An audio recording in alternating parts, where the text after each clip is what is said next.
pada saya ini adalah satu langkah yang bagus kerana kita tahu sukan bola sepak adalah sukan yang nombor satu. Bukan kata di Malaysia, di dunia pun sukan nombor satu. So of course padang tu adalah tempat, kalau kata orang menari itu lantai ataupun pentas untuk tarian. So bila kita main bola, padang itulah tempat pemain-pemain bola ni untuk berkarya, untuk mendapatkan hasil kualiti yang bagus terhadap pemain-pemain bola sepak. Tapi macam saya cakap lah, saya harap kali ini betul-betul lah dia pandang serius dan banyak pihak-pihak harus belajar dengan pakar, pakar expert. So please listen to the expert. Jangan tak tahu, tunjuk-tunjuk tahu. So apa yang cuba Tuanku lakukan ini adalah memberitahu yang expert dah kaji, dah buat benda ni. Pasal apa yang dilakukan di JDT, di Stadium SSI, padahal nak main dah. Yalah, kan penghormatan untuk habiskan cakap dulu. Okey. Expert daripada pakar daripada Jepun, Mr. Hiroi, dibawa oleh TMJ. Saya kena hold jap sebab walaupun dah menunjukkan lewat tengah malam, tetapi kita berjaya mendapatkan Menteri Belia dan Sukan Datuk Seri Faizal Zumu. Assalamualaikum. Halo.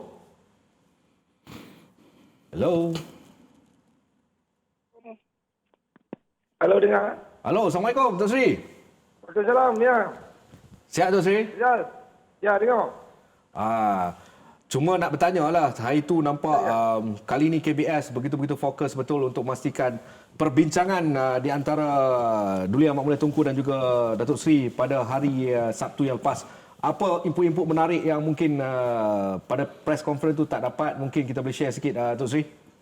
Okey. Cerita padang bola. Yap. Alhamdulillah. Pertama sekali saya nak ucapkan nak menjunjung kasih di atas kurniaan Duli Amat Mulia Tunku Mahkota Johor yang sudi menawarkan untuk memperbaiki ataupun mengganti padang baru untuk Stadium Nasional Bukit Jalil kita. Dan pada baru-baru ini Duli Amat Mulia juga dah sempat berangkat ke Stadium Nasional Bukit Jalil. Saya tu tadi bersama dengan tim baginda daripada JDT dan juga team of experts lah berkenaan dengan padang bola ni. Jadi kedua pihak Perbadanan Stadium Malaysia dan juga pihak JDT berbincang dan memang kita mendapati ada beberapa perbezaan lah Stadium Nasional Bukit Jalil ni dengan stadium-stadium yang lain di Malaysia. Antaranya adalah padang kita ni yang berada dalam kedudukan dia sunken, dia di bawah tanah. Waktu kita adakan, kita bina stadium tu dulu, kita korek tanah dan stadium tu di bawah paras air. Itu antara perkara yang, jadi dia sedikit berbeza, tanahnya boleh berbezalah keadaan tanahnya dan sebagainya. Begitu juga dengan struktur pembinaan stadium tu sendiri yang tidak hanya mempunyai 3 jam maksimum. Paling banyak dapat 3 jam sehari dia sunlight. Matahari cuma dapat di padang dalam masa 3 jam sehari. Jadi itu yang mengakibatkan kita banyak rumput-rumput yang kita tanam sebelum ini tidak berjaya. Jadi telah kami bincang dan untuk menukar padang kita ni kepada padang jenis rumput Zofia ni, kita perlu ada peralatan-peralatan lain. Antara perkara yang perlu dibuat selain daripada nak menanam rumput adalah dengan menyediakan drainage yang baik seperti di Stadium Sultan Ibrahim di Johor itu. Kemudian kita perlu juga mengadakan ada sistem pencahayaan untuk pertumbuhan rumput ini. Begitu juga dengan blower, dia nak kipas juga. Manja rumput ni rupanya, Rizal. Yap. Cukup manja. Jadi alhamdulillah perkara ini telah kami perbincangkan dengan teliti.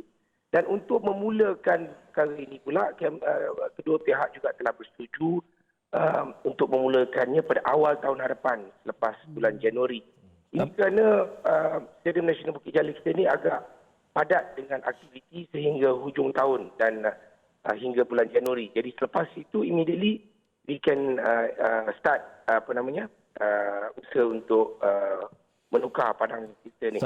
InsyaAllah lah, for once and for all kita akan dapat selesaikan masalah ini dan insyaAllah lepas ni saya harap tak akan dapat lagi Sangat positif, Datuk Seri. Amat positif, saya amat berbesar hati dan mewakili seluruh warga kerja KBS dan juga seluruh rakyat sebenarnya, peminat-peminat sukan. Menjunjung kasih di atas kemuliaan hati Duli Amat Mulia Tuanku yang sudi mengurniakan hadiah yang begitu besar impaknya kepada sukan di negara kita. Apa pun, terima kasih banyak Datuk Seri Ahmad Faizal Azumur, Menteri Belia dan Sukan. Terima kasih semua. Assalamualaikum. Okey, baik. Tidur cepat sikit. Baik. Ni dia.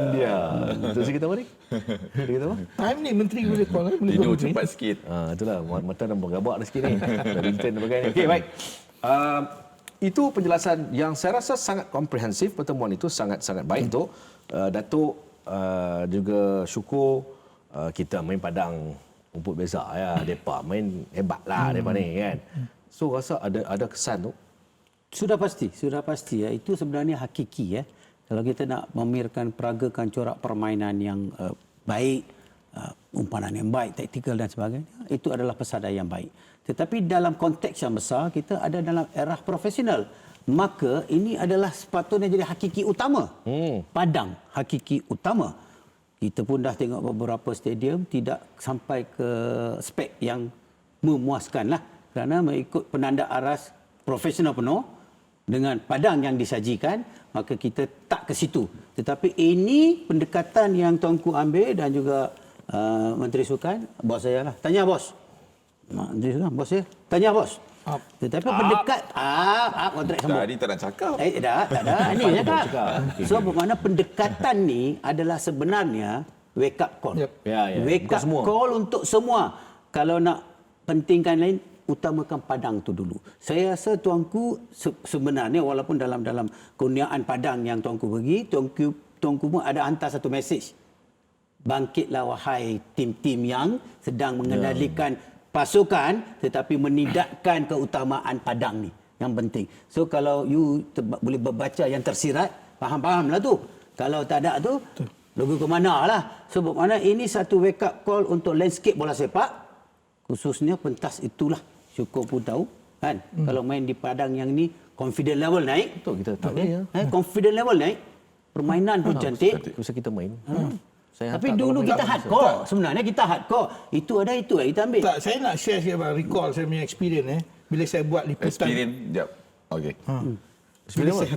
Tanya takut experience main padang yang bermutu ke Bukan. apa? Ini saya experience saya membuat liputan ketika Brazil datang sini pada tahun 2002. Masa tu sekolah Rico so.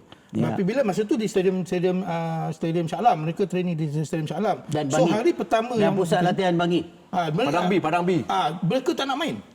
Brazil tak nak main training pada di padang Shah Alam stadium ketika itu kerana dia sekolah ni bagi tahu yang pemain boleh injek kaki disebabkan kualiti padang. So mereka beralih ke Bangi. Bangi. So dari segi aspek itu kita boleh tahu sejauh mana kepentingan padang tu untuk Dia actually padang dekat Bangi tu. Komplek Maybank. Ya. Dia ada dua padang. Betul. Yang selalu kalau daripada ini padang yang dekat stadium tu. Tapi ada satu lagi padang yang belakang tepi tu. mereka jaga. Itu ini macam. Hujan tak boleh main tu. Sebab mana di situlah masa itu saya pengurus kompleks. So saya menguruskan hal ehwal dia orang. Sekolah Ri pun kata warm up di B, kali ini dekat A. Hampa nak cerita pasal sejarah. Sebab mana cerita pasal padang baik, lah. Ni Cerita pasal padang boleh gaduh. Boleh gaduh. Padang. Saya nak tanya soalan. Sekejap, saya tanya soalan. Kalau kata kita buat rumput yang kualiti gini, sekarang ni stadium Bukit Jalil adalah stadium Okey. KBS. Utamalah. Utama. Okey. Kalau kata program-program lain Betul, nak pakai, betul. ini saya nak tanya. Tak, kalau tak boleh. dia macam ni, definasi kita buat padang tu, stadium, we talking about stadium. Adakah stadium tu kita buat untuk multi-purpose stadium ataupun stadium tu memang concentrate fokus on football, untuk bola saja? Kalau stadium tu ada track tu multi-purpose. Yes lah. Kalau stadium tak ada track macam yang Itu yang JDT ni, merisau. bola saja. Itu Multi-purpose merisau. tak, Tok. Kalau multi-purpose hanya for sports only, okey. Jangan ada konsert, Sekolah sukan sekolah. Motor pun masuk kat track tu. Tak boleh macam tu. Baik, kita dengar sesi sidang media pada Sabtu yang lalu. Kalau tak sekarang, bila lagi? Takkan sampai bila-bila. Jadi, kita perlu ada perubahan yang drastik. Lagi-lagi, ini adalah national stadium. saya telah bersuara berkenaan dengan Padang dah 5 tahun. So, saya pun berharap pasukan-pasukan lain pun, klub-klub lain pun ambillah inisiatif untuk tukar Padang. Kerana kita satu-satunya negara dalam Southeast Asia yang belum evolve lagi dalam football. Jadi saya kalau boleh nak semua pasukan evolve. Kerana benda tu akan memainkan peranan dalam segi permainan bola sepak kita yang lebih efektif in the modern day punya football in terms of strategy and tactical. Jadi oleh kerana itu, so we start here dululah. Dan saya berharap selepas ini pihak-pihak stadium lain ataupun kerajaan akan ambil inisiatif yang sama kerana kos dia taklah begitu tinggi untuk adakan padang yang lebih berkualiti macam di Terengganu ataupun di Johor. Itu jelas Tunku bagi clear apa yang perlu dan sebagainya. Cuma itulah kadang-kadang susah nak cakap. Bila cakap lagi dia kata kita macam-macam lah kan. Tapi sebenarnya benda ni reality kan. tak betul itu. Tapi That's kadang benda reality. ni benda wajib macam tu kata tadi lah. Padang. Itu reality.